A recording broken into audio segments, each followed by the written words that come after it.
This week I'm speaking to Beans on Toast. Beans on Toast, or J McAllister, as he calls himself, a drunk folk singer. Starting out in Braintree, Essex, he moved to London where he ran Frog, one of the most successful club nights in the indie music scene. Once the pub burnt down, he became a solo artist, and 10 years later he has 11 albums and a book to his name. We spoke about all this and more, plus the 4 heroes for dinner as usual. Once again, links for Beans on Toast will be in the show notes for you all. Thanks again for tuning in, guys. Cheers. Thanks very much for coming on. Just tell me, if we start off with your life growing up. Obviously you grew up in Essex, didn't you? So if you just tell I did me, in a town called Braintree. Yeah, so just tell me about that and how you kind of got into music and things. I grew up in a town called Braintree. Well, to be precise, just out on the edge of Braintree, in a village called Rain. And it was like semi-detached sort of suburban house, 2 cars on the drive. Grew up riding around on my bike. And then when I was a teenager, I started smoking weed and started playing in bands. I think as the short version. Yeah. Essex was, it holds a special place in my heart, and it will always be home. My parents are still there, as is my brother and stuff like that. But personally, I got out, I was pretty eager to leave there, and I moved to London when I was like 18, basically, the minute that I could do so legally and afford it. I was out of there. But yeah, I guess everybody thinks they're sort of growing up is normal, but I feel like mine was particularly normal for kind of Southern England, in the 80s and 90s. It wasn't. It was all pretty easy going, to be honest. Didn't have too much or too little of anything. Yeah, just shorts and t-shirt weather all the time. Yeah. Didn't there? I wouldn't say all the time, but we go through the seasons. The sun always shines over Essex, perhaps. Yeah. So, did you were you in bands before you moved to London? Were you in bands while you were in Braintree? Yeah. I was in a band called Jellicoe when I was at school, which we started at school before we could play any instruments or anything. We just I was growing up, I listened to a lot of different music, and I sort of went through my country music era with my dad. And then I got into gangster rap, which was pretty standard in the 90s, for little kids in suburbia to be listening to Compton gangster music. And then I wanted to be a rapper for a long time. I thought I was a gangster at heart, and it was I realized at some point that wasn't going to be the case. And, started listening to sort of grunge music, basically, particularly bands like Placebo and smaller bands like Cable and Seafood and stuff like that. And that was it. We was like Grebos is what everybody called us. Me and my mates, we had nail varnish, ripped jeans, hang around in big groups, smoking bongs at the bottom of the field, down the park and stuff like that. And that was we was all playing in bands. I used to sing in a high-pitched American accent and have a sort of Fender Mustang, and it was good. It was good times. It was, it's quite far from what I do musically now, but it was the songwriting aspect. I started writing songs when I was 16, and I haven't stopped since. Basically, it's always been something that when we started the band, none of us could play any instruments. But I just said, I'm going to be the singer, not because I thought I could sing, but more because I wanted to make up the words to the songs. Yeah. Basically, that was something that sort of interested me. And that, the band, we did well as a band as well. The sort of move to London was with the band, but we did a John Peel session for Radio 1. And when I was 17, 18 maybe, even though I had this awful American accent, which again was quite the done thing at the time for UK grunge bands, just to put on this god awful accent. But we did all right, and the gigs were a lot of fun, and it was all about just having fun and being with your mates and making music. We was like the kind of what would you call it? The actual sort of like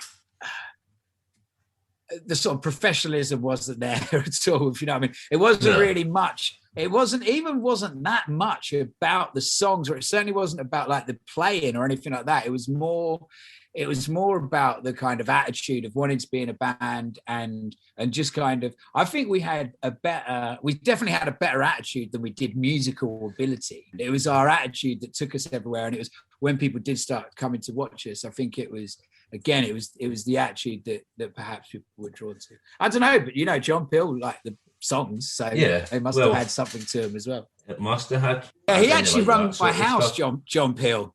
Did he? John Peel, he rung my house when we basically, with the band, we went into London to dish out our demos and like make it in the big time. And we just walked into Radio 1 with this CD and said, "Can I speak to John Peel?" And they just said, "Oh, you can leave something in his pigeonhole if you want." And we just wrote a note, put it in a pigeonhole. And about 3 months later, I was at home with my mum and dad's house. And, I'd put my home phone number on the bottom of the note. And John Peel just rung my home. And was like, "Oh, can I, I really like the song. Can I play it on my radio show?" And then we in the band sat and listened, because it didn't say when, or there wasn't any communication after that. So we sat and listened to John Peel from start to finish every night for 2 weeks until we played our song. And I think it might have been a little ploy that he had to get his figures up, because I mean, obviously the man was a master, but fucking hell, he played some shit in that 2 weeks when we just listened to it every night. We're like, when's he going to play our song? And he, at some point he did, and it was glorious. So, moving to London with the band, what happened after that? Did the band split up? The band fell apart. Fell apart. Yes, all classic. Yeah. It just wasn't meant to be. I mean, the bass player didn't want to move to London, basically. So he moved back to Essex and left me and the drummer. And I basically got into promoting clubs, started running indie nights. And like I said, it was the attitude of the band that we were so good at. We was good at the flyering, and we was good at putting on gigs and all that aspect. So without an actual band, Dave, the drummer, and we just took all the other kind of skills that we'd acquired through putting the bands and started putting on other people's bands and putting on club nights, DJing, and still making all the where all this stuff I'd learned about how to make a flyer and all that stuff. We just, like, without a band, we just channeled it into club nights. And I did that, for fucking years. We ran a really successful indie night in central London called Frog. Mm-hmm. And we ran that for years, basically. And years. Maybe it ran for 2 years, but off the back of that, we also took over a boozer in North London called Nambuka, and I kind of got into promoting, basically, is a simple way of putting it. But it was all done for, we basically throwing parties, and it is like being in a band without making music, just using other people's good music. And this was the early 2000s mid 2000s in London. So it's like amazing music. Clubs were full. There was a million new brands coming out. And it was just before social media as well. It was like when people, there was a scene and a trend and stuff like that. People really dug it. And it was through doing that I was, because I was making money doing something I loved. Beans on Toast was created under this kind of, this sort of blanket of like not needing to do it for the money. And it wasn't, when I started Beans on Toast, I had no idea I'd be doing it for as long. I'd been writing songs the whole time. I'd been promoting clubs, but I loved it. I was living in the party, and we was, we had a free flat because we were living above the boozer. We had, a couple of club nights running. It was sweet. And so I started writing music and playing gigs, but I didn't need the money for it, or I didn't need any kind of acclaim or anything from it. And that was where kind of Beans on Toast was born. And again, similar to what I say with the first band, where people were drawn towards the attitude rather than the musicianship, certainly to begin with. I mean, the early Beans on Toast gigs, I was fucking hammered. My general rule of thumb was get more hammered than the crowd. Yeah. And see if that's a spectacle of sorts, because I had I had nothing to lose. And I guess that's always fun to watch, so that was kind. It was under that blanket of of music and good times that I started doing what I do now. Yeah, it's hard going, isn't it? Like I put on 2 gigs in my local pub, maybe about the same time as you were doing this. I was like mega stressed with it. Like I done 1 month and then the next month, and then I was like, no, it's too much for me. See, trying to organise bands to all be in one place at the one time, I found it really hard. I mean, there was a few of us. Like, it's weird. My memory's so foggy of that era, but like this was. Still don't even know how we used to organise the gigs because it was email was a thing, but it wasn't like it is now. I think it was just like a phone call. Get there at 5, end of. And there was someone else that was booking the bands. So I mean, it wasn't Running Frog wasn't hard at all. It was an absolute doddle. It was just like. It all fell into place. We just used to turn up every Saturday night, walk around like I owned the place, spin a couple of tunes, high five everybody, and then they get paid at the end and bowl out. It was like, well, see you next week. It was like I said, the clubs were full, and it was like it was just the right time, the right place, I think. Yeah. What about the Holloway? Did you manage them? Did you? Dave who was in the original band, and me and him were running all the clubs together. He, is a fantastic drummer. He started a band called the Holloways, basically. And I was like, there's no way you're fucking leaving to join a band so that I can run the clubs by myself. So I was just like, look, I'll be the manager. Ultimately, because I didn't have the musical ability to join the band, and they were good. And so, I mean, in all fairness, I probably wasn't the best manager.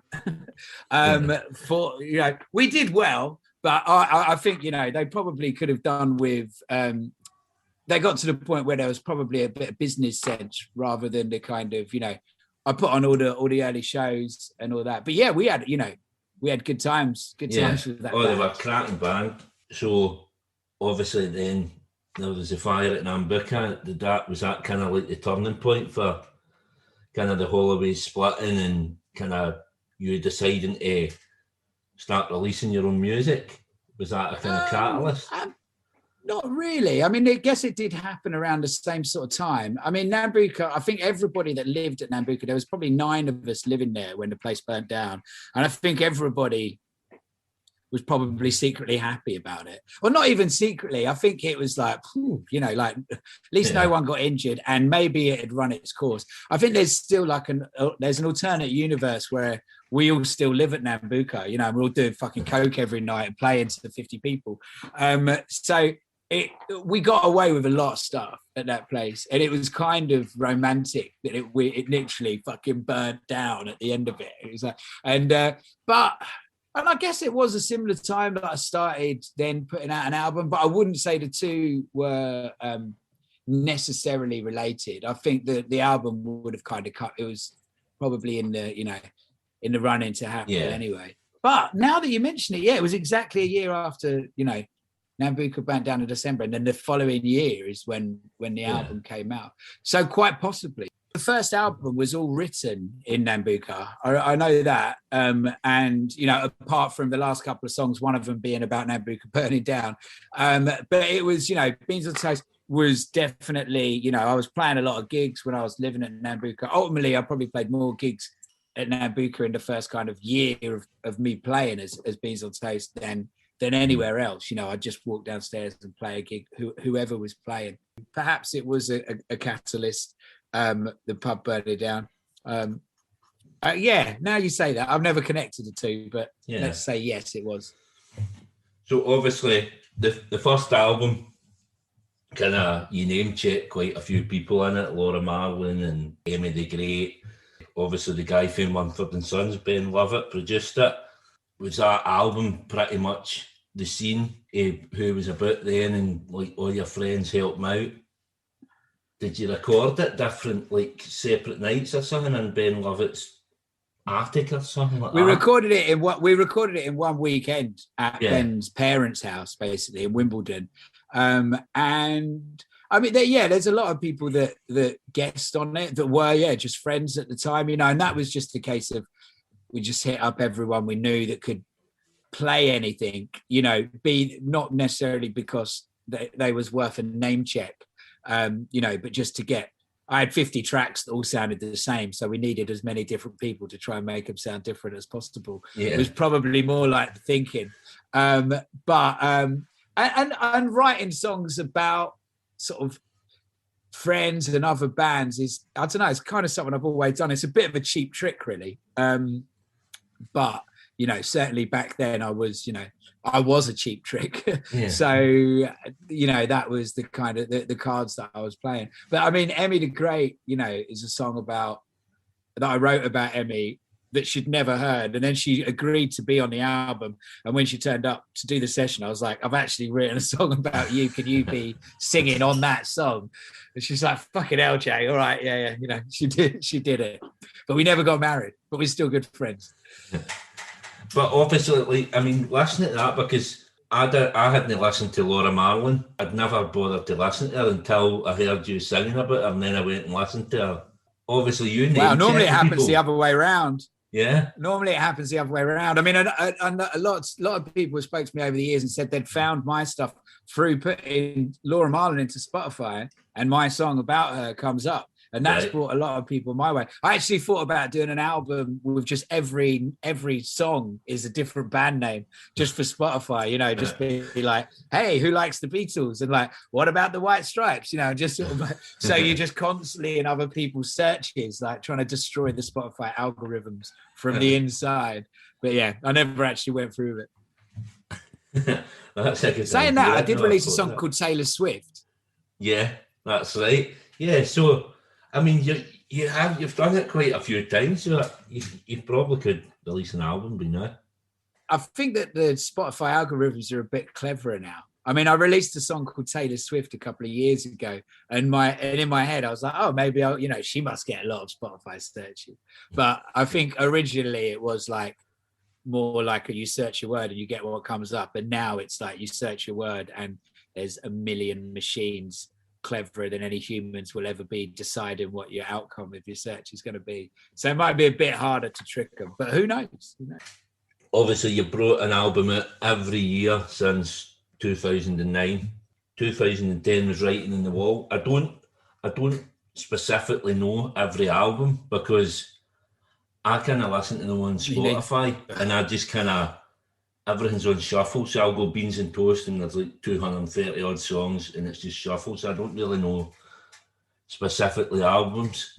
The next one, obviously 2011, Trying to Tell the Truth, was produced by Frank Turner. I think this is kind of when you came to my attention, because I like Frank and I seen you on his Wembley Arena, see the DVD, I seen your wee kind of documentary, and that's how I got into you. So how did the friendship with Frank come about? That was at Nambucca. I think he had mutual friends with Dave, who was working at Tower Records at the time. And Frank used to come to Nambucca when he was still in Million Dead. Mm-hmm. And he'd play at our sort of like semi-open mic sort of event on a Sunday called Sensible Sundays. And he'd play like Neil Young covers and like Counting Crows songs. And everybody knew he was in this like hardcore metal band. And it felt like we was his dirty secret. And then when Million Dead split up, everybody was sort of championing him, because then he started singing his own songs, these sort of folk songs, and everybody loved them. Yeah, and it was, you see something from its inception. You know, like when the truth is about music is that when something's good enough to go all the way, nothing's really going to stand it. Yeah, it kind of like transcends boundaries, doesn't it? Yeah, it's just like the first time you hear a song that's good enough for, to travel the world off the back of a song. The first time you hear it, you will know. It's like, oh, right, okay. There's a lot of people that try and do it, and there's a lot of times when you can kind of perhaps get a song or a band that isn't good enough, but dress them up in a way so that people like them. But then there's also the first time you hear or see something and be like, and then to watch it, all of your kind of everything, come true. And you're like, bloody hell, people are going to love this song. They love it in this pub, but they're going to love it on a wider world. And since then, I've, traveled all over and played with Frank, and I've heard him play the songs that I first saw at that open mic, playing to thousands of people, and people singing along. And it's amazing. Since then, since that album, really, you've done quite a bit with Frank. You've went on some tours with him. He's played stadium tours with Frank, didn't he? So it's good to get a leg up like that, isn't it? How does it feel playing stadiums? Yeah. I mean, I think if you took out the sort of Frank Turner supports, I think my gigs would be half the size that they are now. Is the amount of, especially in the States. If I go to the States, I can play to a kind of crowd now that I wouldn't even know how to get started out there. But I've done a few tours with Frank out there, and that's certainly more than anything how I found my audience, for sure. So 2016, I was just reading that a spanner in the works. There's no guitars on the album apart from the one song, 2016. I haven't listened to that album. I'd never even thought of that. I've listened to that and it's never crossed my mind. Yeah, there's an element of that. I think I sort of set out to make. I just finished my last album and I was with Dan, who produced Spanner in the Works. He's a really good old friend of mine. And I was sort of sat in the pub with him and I was like, I need to do something really different. I'm like, whatever it is, 7 albums deep. And he just said, just make an album without guitars. So right there and then I said, well, you produce it and we'll do it. And we made it on a laptop with a lot of loops and synthesizers and stuff like that. And I was sort of, when I put out the first song and I was expecting not a kind of backlash, but I thought people would be like, oh, wow, I've done something different. And everyone was just like, cool, good song, man, nice. And no one commented. And I think the truth is that, the songs were all written on guitar. And I think the minute that I start singing over the top of something, it sounds like a bit. I mean, no one really listens to a Beans on Toast record for the guitar playing anyway. Let's be honest, So if you replace the guitar playing with a kind of a beep, boop, boop, boop, boop, boop, like something like that, people take it in their stride. And I think that it wasn't, it never ever, the album went down well, but no one ever was really like, cool, I fucking hate that, or cool, that's most. No one commented on the fact that it was made on a laptop and there wasn't any guitars in it. Everyone was just took it in their stride with any other, which, I guess I'm sort of proud of that, but it was also sort of funny at the same time. Yeah, well, I mean, I just find it funny because I hadn't noticed it. It's weird. The next album was Cushy, and I think this is around about this time. That's when I started kind of thinking, oh, there's going to be a Beans and Toast album again. So, at this point, I was waiting for it. And that's obviously we get to you bring out your album on the same day every year on your birthday. So, was that it wasn't conscious? It wasn't really, no. It was something that happened. It was like the first album, it was going to be out around my birthday anyway. So it's like, fuck it, we'll do it on my birthday. And then a year later, there was another album ready. And the same thing, basically. It was like, well, we did it before it worked. The album's ready. Why don't we just do it again? And then when I did it the third year, it was like, this is obviously now a thing. Yeah. And it's been, as much as it wasn't premeditated, it was actually, it's really helpful, and it's really good to have this kind of a kind of organization amongst the managers. I always know I can plan really far ahead. I'll always know when my album's coming out. It also feels like it's the completely natural output from how much I write.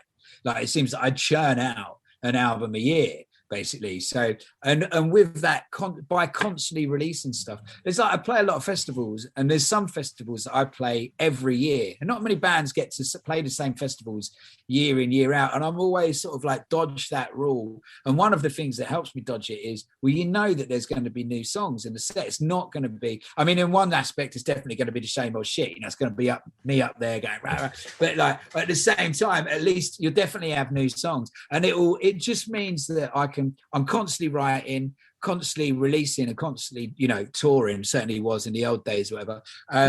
And it's just, it works, it really works. And so just if there was a time to jump off of the album a year train, it was probably a couple of years ago on my 10th album. But it's I don't know what I'd do.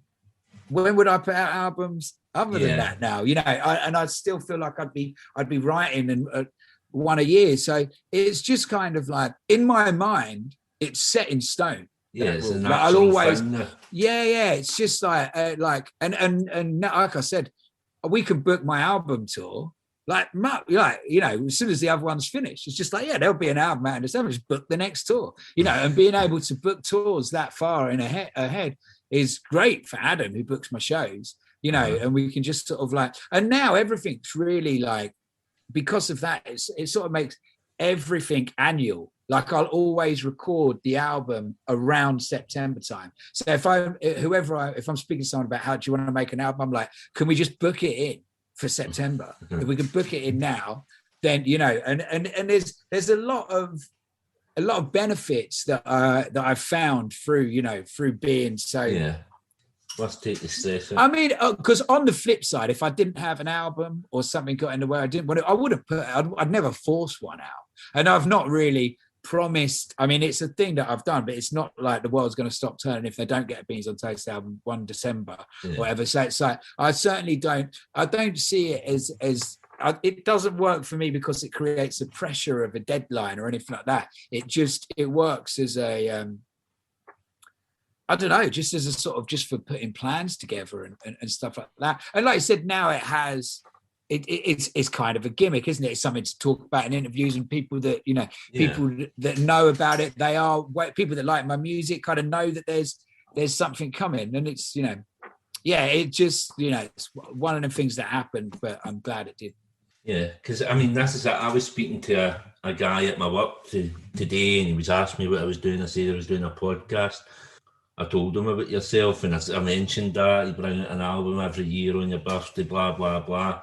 And he said, oh, but what's the guy's name? And I said, and then I told him about Frank Turner. And he came back to me a couple of years later, and he'd been listening to you and Frank. He'd been listening to you on Spotify. So just because of that wee gimmick, really, he's went away and listened. Something to talk about goes a long way, doesn't it? Yeah.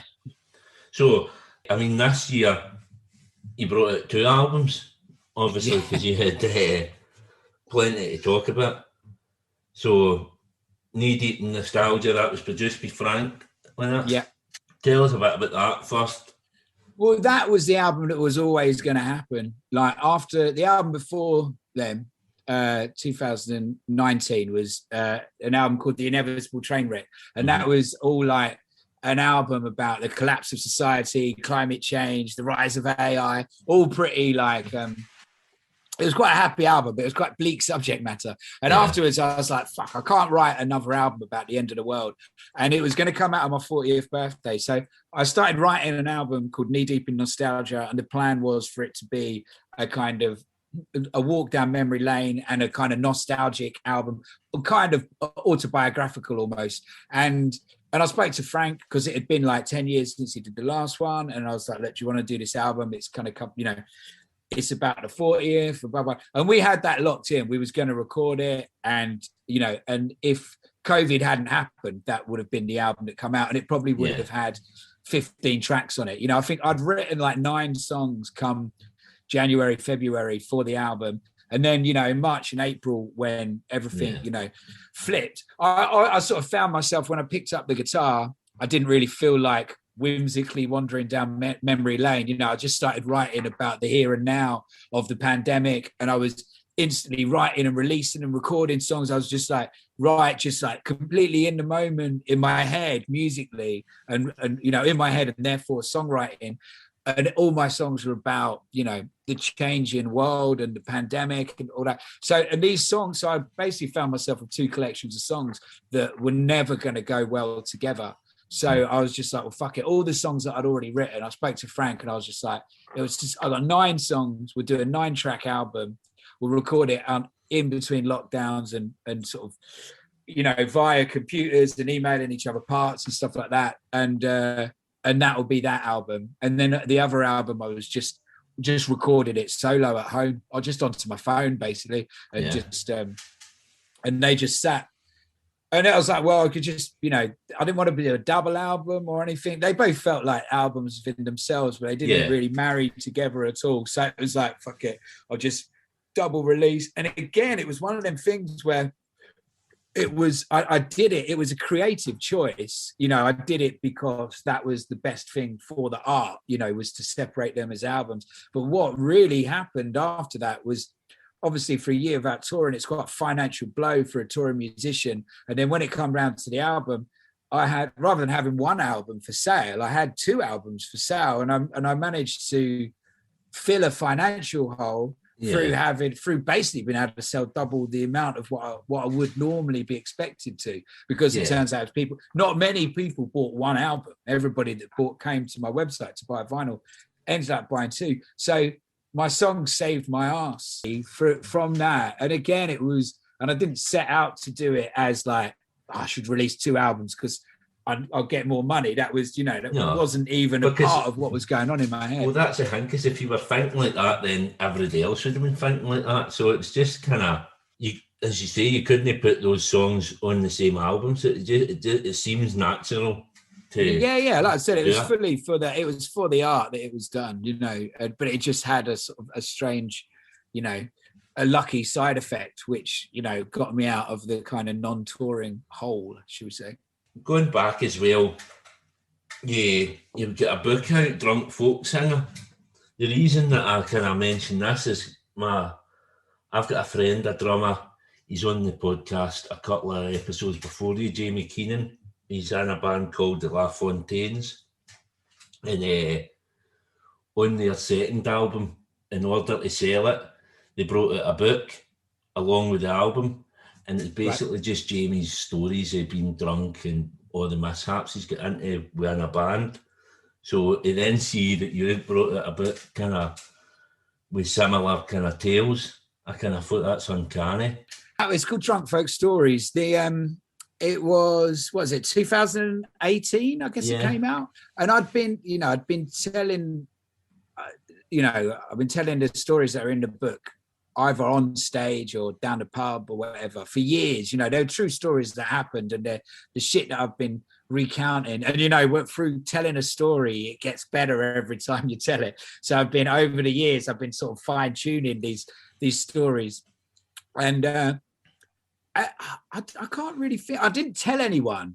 Like the people that know me, the idea of me writing a book, I struggle to get through a fucking Facebook post without spelling mistakes, and. But I was like, one of my favorite songwriters, a guy called Todd Snyder, released a book called I Never Met a Story I Didn't Like. And I loved it. And again, on stage, he's a big storyteller. The intro for a song can be longer than the song sometimes, which I also have a tendency to do. And I was on tour in Germany by myself, doing all these long train journeys, basically. And it was like 3 or 4 hours a day on the train by myself.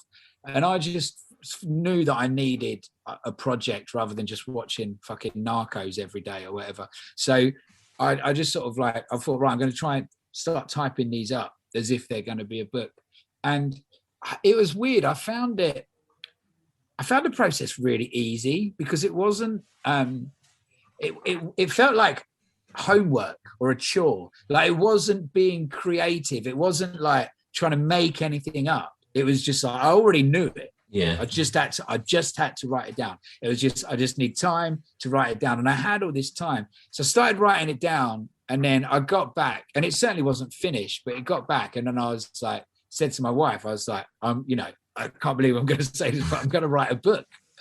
And, and I gave myself sort of deadlines over the next year I basically just said, I'll finish a chapter a month. And yeah, and I like I said, I found somebody else, the editing process was very much like spell checking and, getting all the there's right, all that stuff, which, I'm probably pretty bad at. But once I knew that someone else was going to look after that, and I just had to get the stories themselves down onto paper, I did it. And it was, I couldn't believe it. And then my wife sort of knows a bit about the sort of book and the publishing industry. So we self-published it and found, I didn't know how you turn, a Word document into something that looks, I was really worried it was going to look novice. Yeah. Just like, oh, this guy thinks he's written a book. But I was like, we found this amazing kind of like a company that do printing and help you with self-publishing, and we, you know, like it's called typesetting, is what it's called, to take your format, turn it into like a sort of book-looking font, and it was, you know, it was amazing. And when the books turned up, I mean, I've released so many albums, and I don't want to discredit my enjoyment of making an album, but when the CDs or the vinyls turn up at my house now, it's not a huge fanfare because it's happened so many times. But when these boxes of books turned up at home, and I was like, and they did look real, they looked like something you could see on your bookshelf, and I was like, fuck, you know, like I've, you know, it's real, and I, you know. And it just went down really well. I think it surprised a lot of people that like my music as well. You know, like it's quite an odd thing for me to do. And it, on the touring world, when people would stop buying CDs at the merch stand, I feel like I'm talking a lot about business, you know, like the business ways of a folk singer. But it's like, it was, you know, it's a brilliant thing to travel with and tour with. Something that's £10 and can fit in your pocket, you know, because not everyone wants to. I don't like carrying bags of t-shirts or hoodies around on tour. I like to travel light. So having a bag of books and coming off a stage at a festival and, you know, selling a few books is easy. And it's like, and it's just, you know, it's done me wonders, you know. So what about what's the difference in feeling then? See, like completing a book, like saying, right, that's me, I've wrote a book, that's it, done, to finishing an album. Is it the same feeling, or is there something different? It's different because I'm so used to the making of an album. Also, I find that with finishing an album, what that does is I always write the best songs that I write are after an album's been recorded and before it's been released. There's this kind of like no man's land where it feels like you don't have to write songs. You know, you're not there to write songs. No one's even heard your whole album, and it's this kind of like glory bit. And it's always then with like, you know, there's I don't know, it's just like this weird bubble of creativity where all these songs that you've spent so long on and you've recorded them in a manner that no one's heard yet. And secretly you have another song, and that's really nice. And so albums will always inspire me to kind of write more songs. And the book didn't do that. The book was like, I mean, the book, I made sure I stopped telling them stories, you know, to people, because it's like, I once did this, and it's like, we've read your fucking book, mate, shut up. You know, like I'd be even more of a bore to my friends in the pub. Because obviously Jamie, my pal, I think they're releasing a diary now. He's been writing a diary for the start of the year, and they're talking about releasing that in August. I think they get an album coming out then, and he's going to do it for that. But he's kind of the same. I think it's just a creative outlet, man. It's just, he kind of sit in the house and do nothing. So he needs to be kind of doing things like this. And he's kind of similar to you. He's really kind of witty and intelligent and funny. So it's a natural thing to do that.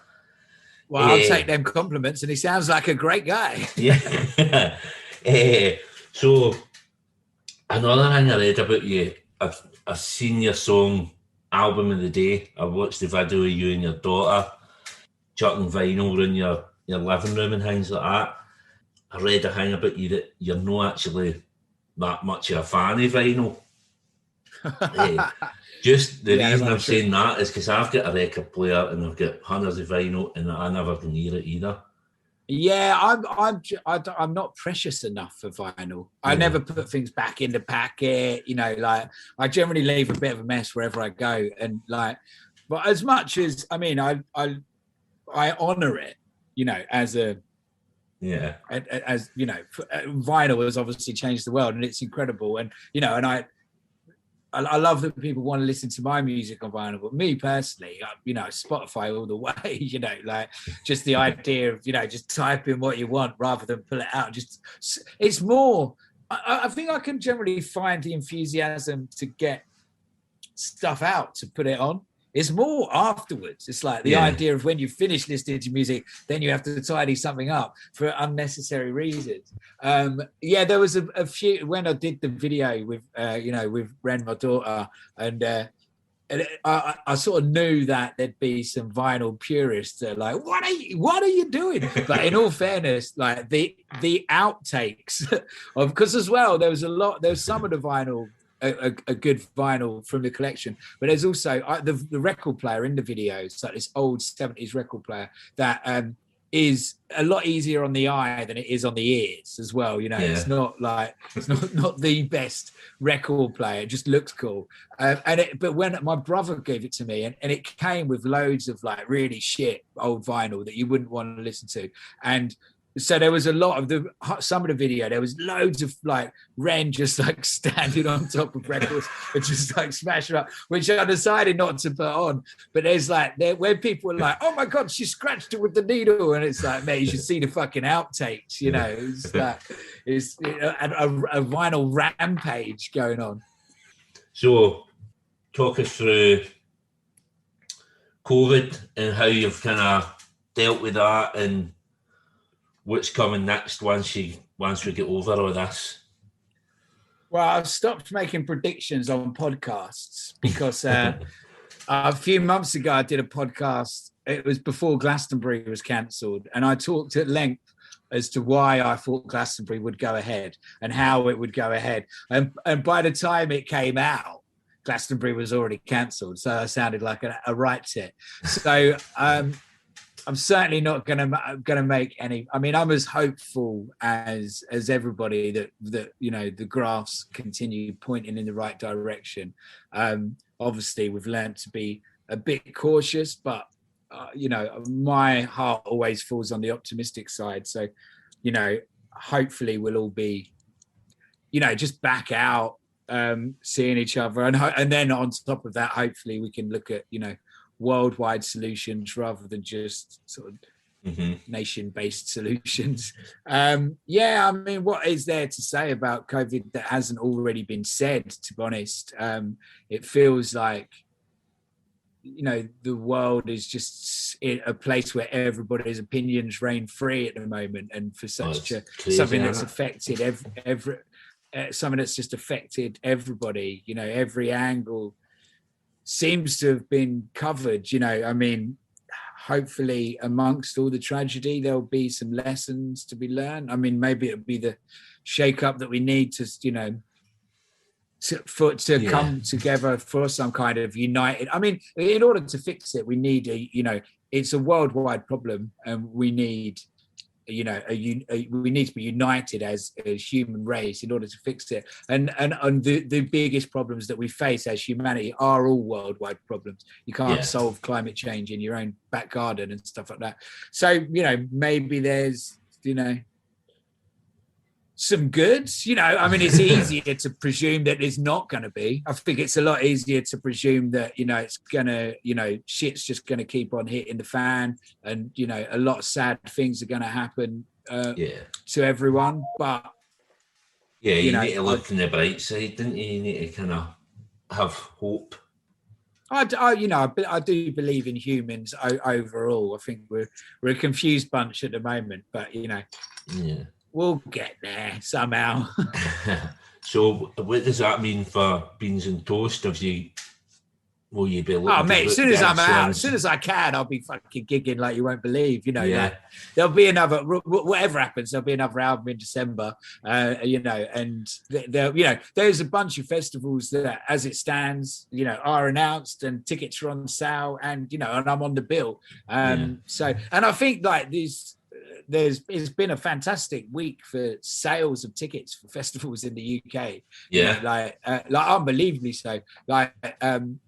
And I think that says a lot about what people are going to be like if things are okay. People are desperate to go to gigs. I've got 4 gigs meant to be coming up in the next few months, which I doubt they're all going to go ahead. I might get the last one. That's in August. That's at the end of August. I think that might be the one that I actually get to. But if any gigs get announced, I'm buying tickets. Can't help myself. You just I mean, it could. It again, without sort of just sort of taking the gloves off and just sort of going for the optimistic side, like imagine how beautiful it could be, if it was like, if this summer you could, go to a big festival and there not be any restrictions in place. And fucking hell, like people will lose their minds in the nicest way possible, That's orgy. Well, that's it. See your song, Human Contact. That's just kind of me. That's just what I'm like in the pub. I just want to cuddle every day, and it's. I was speaking to my wife about it yesterday, and she's like, "Oh, I would still be a bit cautious once everything comes back." I'm like, "No." As soon as they say you can go to the pub, I'll be there, and I'll be cuddling every day. And I couldn't be. Yuval Noah Harari, who I'm a big fan of, the kind of writer and historian. He said that if sex can survive AIDS, then cuddles can survive coronavirus. Which, that's brilliant, man. Yeah, he's a brilliant man. Yeah. So I think, people will be cautious, for while they're needed to, but at the same time, I think how quickly we adapted to something that feels so strange. Like almost at the moment, if I see too many people on TV, I'm like, fucking hell, they're a bit close to each other. And that's only a year to undo everything I've ever known in my head. So it's like to actually put it back into place to what was natural, surely is going to be a lot easier and happen a lot quicker than we undid it. So here's hoping. So he's hoping.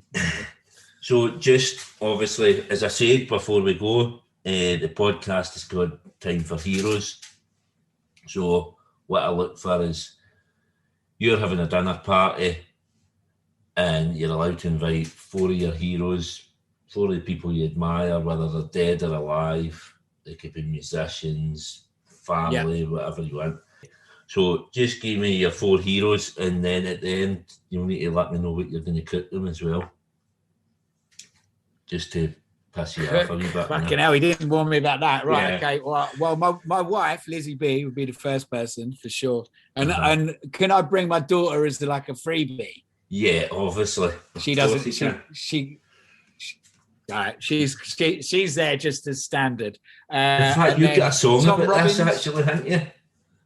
I've written a song exactly about this. Yeah. Called Taylor Swift. Yeah. It just rolls off. I mean, like I was going to say that if you could just refer to the song, and the song basically spends the whole first couple of verses saying all the people that I would like to, and then the last might be the reason I should be with my friends. That might be the reason where I've got the idea for this podcast, and I've never fucked it until now. Right. So anyway, I'm glad at least you invited me on.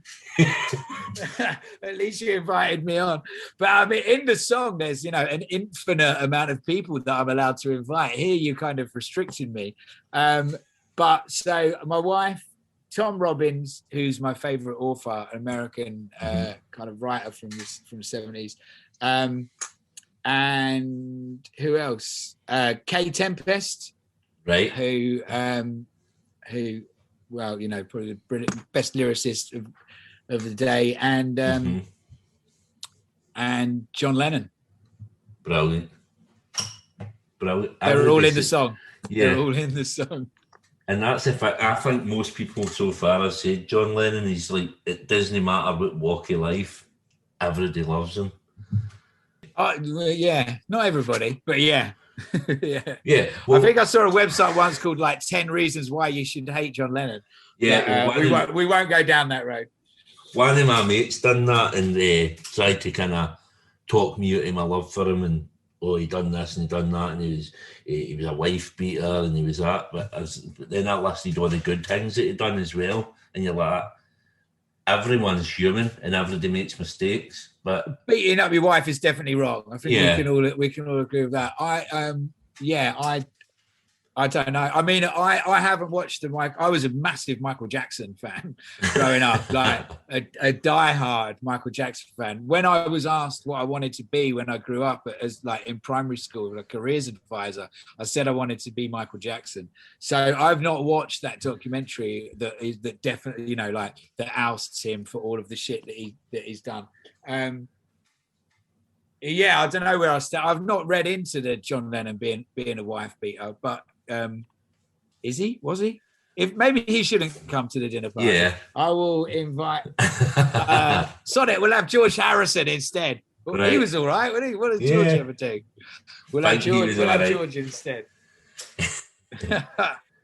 I think normally people that sort of died early didn't get a chance to sort of fuck it up. But it turns out John Lennon didn't even sort of pass that. But I don't know about. I feel like I want to stand up for the guy, but I also don't know what or who I'm defending. But you know, my mum was like a diehard Beatles fan, so I was raised to see the Beatles as, you know, we worship them in our household. So it's hard to, you know. It's hard to get that out. There's my put you in the spot with all this then, with the John Lennon thing. I don't even know. Maybe I've got my wires crossed. Maybe that's wife beating thing's just nonsense. No, it's definitely, like I said, we did it like on a long car journey once. It started, you know, I don't know how we got onto the conversation, but it's like, I mean, Eric Clapton's the bad one. If you want to find out about some shit that people have said that will put you right off their music, read up on some things that Eric Clapton said, because that's just pure evil. But I found a website that was like 10 reasons why you should hate John Lennon. And I couldn't bring myself to actually read it, but I'm sure that was on there. And it's, you know, it's not the first time it's been brought to my attention. But I mean, maybe it's just a case of you can find whatever you want on the fucking internet, you know. Yeah. Too much information, maybe. So, God, I hope this doesn't come up at the dinner party. George wouldn't bring any of this beef, would he? George would just be dropping acid, sipping on the fucking tea, just like, should we get the sitar out? Yeah, man. Yeah, chill out. So, what you haven't eaten then? What are you cooking them? Are you a good cook, or is that why you've invited your wife? I mean, if we was both there, she would definitely cook and I would definitely wash up. Yeah, right. That is generally how it goes. But if I was going to, I mean, you'd probably end up with an egg sandwich, to be honest. Yeah, that's ideal. I had an egg sandwich the other morning. Yeah. There you go. There you go. George would love it. He'd be like, Tom Robbins, and saying that, Tom Robbins actually, he wrote a whole chapter once about mayonnaise on bread and nothing else. So once he gets a fucking free egg thrown in, he's going to be happy. Yeah, it's all right. There'll be no complaints. The food might be appalling, but but we'll have a good time. Yeah, you'll make a night out. Exactly. Thank you very much for coming on the podcast. It's been my pleasure. Thanks for having me, mate. I hope you enjoyed this episode of Time for Heroes podcast. If you would like to get in touch about anything, you can contact me on Instagram at Time for Heroes podcast, or on Twitter at Time for Heroes P1, or you can drop me an email at timeforheroespod@gmail.com. You can find the podcast in all the usual places: Spotify, Amazon Music, Google Podcasts, Apple Podcasts, iTunes, and many more. Please leave a review wherever you can and share it with others, but more importantly, enjoy the show.